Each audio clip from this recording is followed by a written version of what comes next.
Hello friends, it's Soul back with some more Shadowlands coverage. A few months ago we took a first glance at Protection Paladins in the Shadowlands Alpha. Now that we're in the beta, there's a lot more to look at, but first let's go over what's been addressed and had changed since our last video. Here are the ability and holy power changes since the Alpha.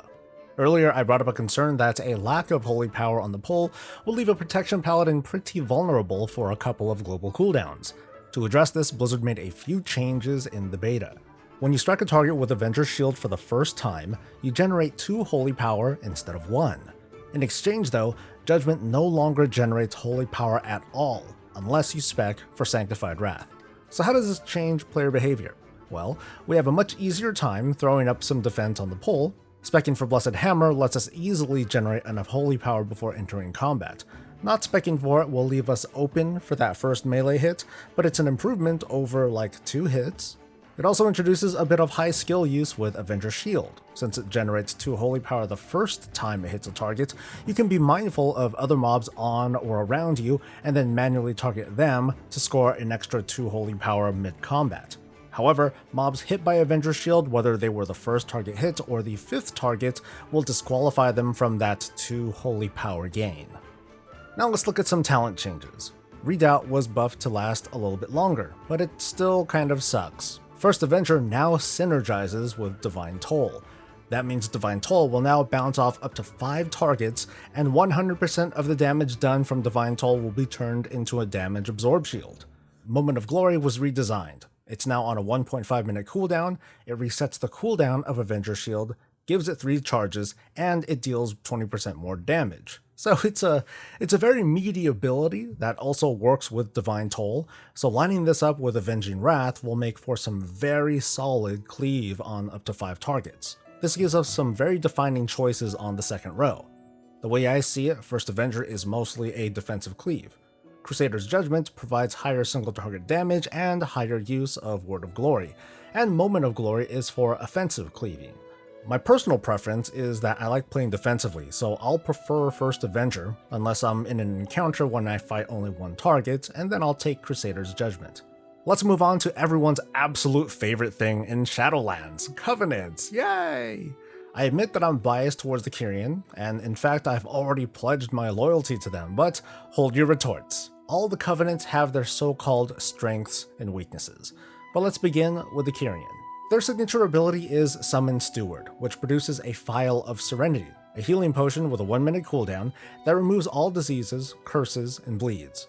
This can only be used once while in combat, but it will provide a Get Out of Debuff free card on top of a paladin's available cleanses and immunities, making them extremely resilient to dispellable debuffs.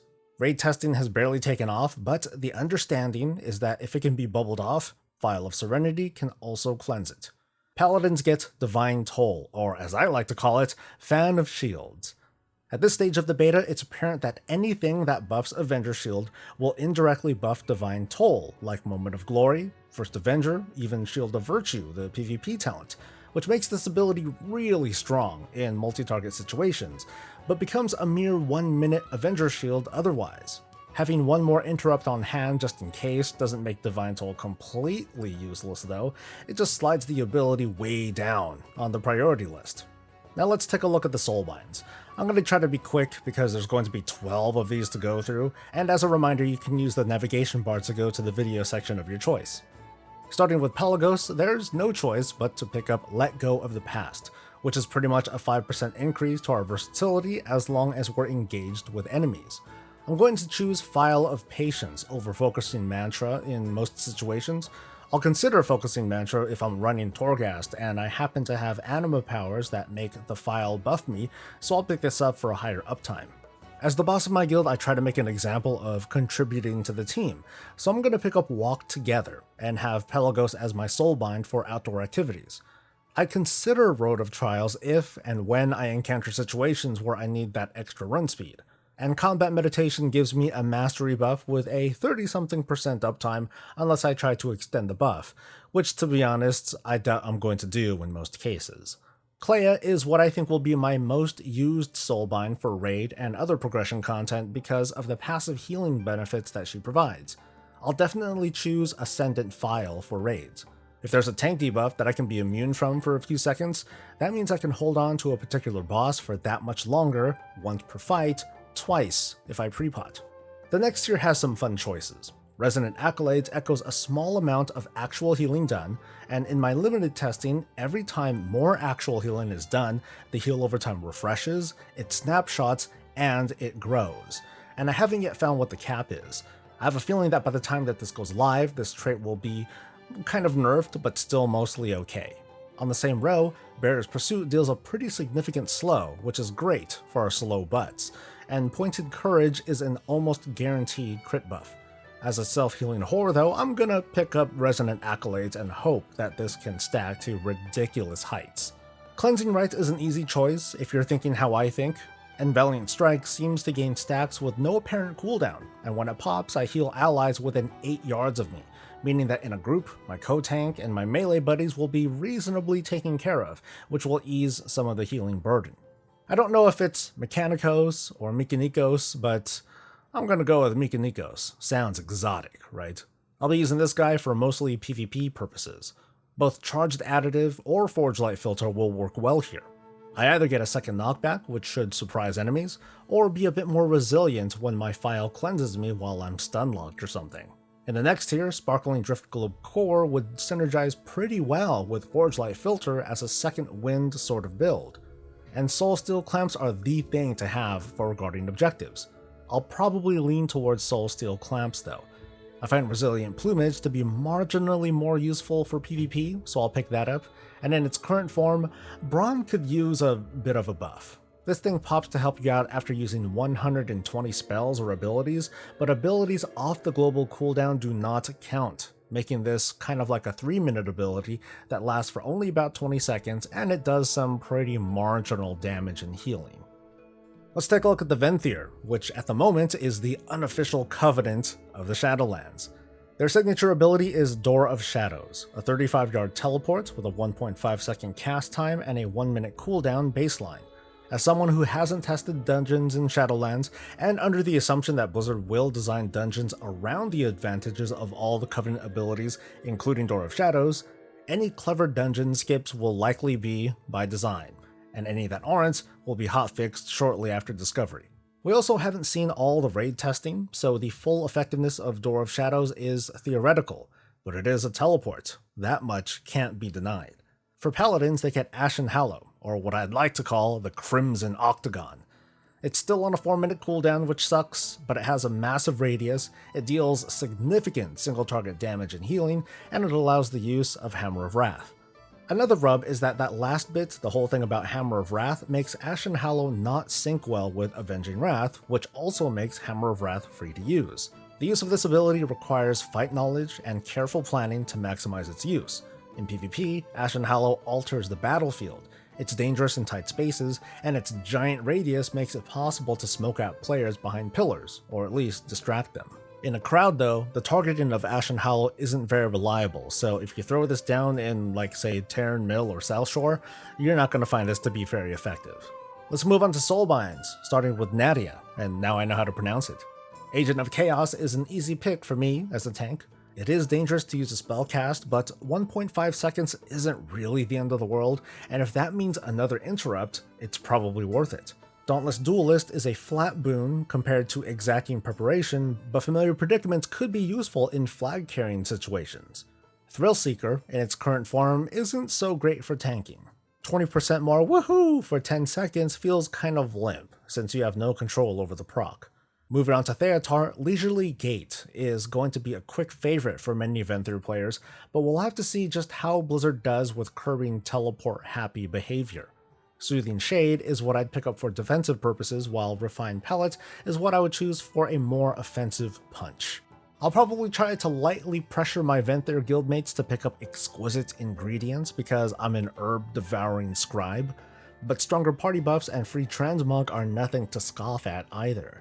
And we don't know what the final ability of Theatar is. Previously, it was a cheat death mechanic which has rightfully disappeared. Now on to Draven. Expedition Leader is definitely the better choice over Anima Infusion. Hold Your Ground is arguably the most reliable here, unless I know that I'm going to be doing things that have me moving around a lot, then I would pick up Built for War. Enduring Gloom is something that I would consider picking up if I wanted to teleport into a pack of mobs, or I would just teleport onto myself, give myself the shield, and then pull. I think that's more reliable than move as one. And Call to Action is a powerful versatility buff that lasts a whopping 30 seconds for Paladins, which is nice, considering that it's tied to our 4-minute cooldown of Ashen Hollow. So this gives Ashen Hollow a bit of utility, even in the worst scenarios. Next up, let's go to the Necrolord Covenant. Their signature ability is Fleshcraft, a 0 to 4 second channel that charges up and absorbs equal to about 20 to 50% of your total health, depending on if you're absorbing a powerful corpse, a normal corpse, or nothing at all. It's on a 2-minute cooldown, and as of right now, it sucks for most classes. But not Paladins. I've been talking about this one a lot, so I'm going to leave some feedback here too. This ability has a maximum effect when channeled for the full 4-second duration on a powerful corpse, but those are tough conditions to meet, especially when you're in combat. Those 4 seconds could be spent doing anything else, like spending a few global cooldowns for abilities or moving away from stuff. My suggestion is to have Fleshcraft provide an instant benefit, and then over time the buff gets a little bit stronger, with increasing power up to the 4-second cast. That way, Fleshcraft has a minimum use, and there's a bit of skill involved with the ability. Paladins get Vanquisher's Hammer as their class ability, a ranged attack that hits like a noodle, pretty much. But it's the effect and the 30-second cooldown that make this ability very, very good for tanking. When you use the ability, your next Word of Glory will proc a free Shield of the Righteous immediately after. This means, just like how Shining Light lets you bank a Word of Glory, Vanquisher's Hammer lets you bank a Shield of the Righteous. Between this and talents like Divine Purpose and Crusader's Judgment, this significantly improves the overall use of Shield of the Righteous, allowing almost full uptime with lower haste requirements than the other covenants. There's even more to this, so let's move on to Soulbinds and Emeni, with her signature trait, Emeni's Magnificent Skin. When you use Vanquisher's Hammer, which is on a 30-second cooldown, that's a reminder, you get a stack of this Magnificent Skin. It stacks up to 4 times, and it does not expire. When you use Fleshcraft, and remember, that's on a 2-minute cooldown, it absorbs the skin stacks and grants you a maximum of 20% additional maximum health if you absorb 4 stacks. Fleshcraft doesn't have to be fully channeled to get the benefit out of Magnificent Skin, meaning that between Vanquisher's Hammer and Fleshcraft, Paladins can have this extra HP buff virtually 100% of the time, which is why Emeni is clearly the superior tanking Soulbind, and this Covenant combination could be really popular among Paladins. But let's take a look at the rest of Emeni's stuff. I'll end up picking up Hearth Kidney Stone, since I'm more likely to use this than to take fallen damage. Gnashing Chompers is the clear choice in the next tier, but Sulfuric Emission can be useful for PvP, just note that there's a 1-minute cooldown for this proc. Rune-Scribed Bone shines in world content or encounters with numerous adds, but is next to useless in a fight with few to no adds. Even then, the 20% health that you get from this Soulbind is really good, especially for Paladins who historically have a lower health pool than other tanks. Let's circle back to Marileth, which seems most useful if you're going for finesse conduits, because otherwise, the traits in this Soulbind aren't so great. Volatile Solvent provides some extra benefits depending on the type of corpse that you absorb with Fleshcraft, but in practice, you're not going to be very picky about what you suck up. Plaguey's Preemptive Strike is pretty much your only choice unless you're going for a conduit. Cleansing Slime would be my choice for quality of life, but Ultimate Form can be interesting, especially if you manage to create a 50% damage bubble. Immunity to crowd control can have some crazy and broken PvE benefits if there are raid mechanics that cause loss of movement, and you can completely avoid them if you activate Fleshcraft and don't take too much damage. Now let's look at Bonesmith Hermir. Serrated Spalders only fires off every 5 seconds, so it's not what I would call great damage, but I think it's more beneficial than resourceful Fleshcrafting.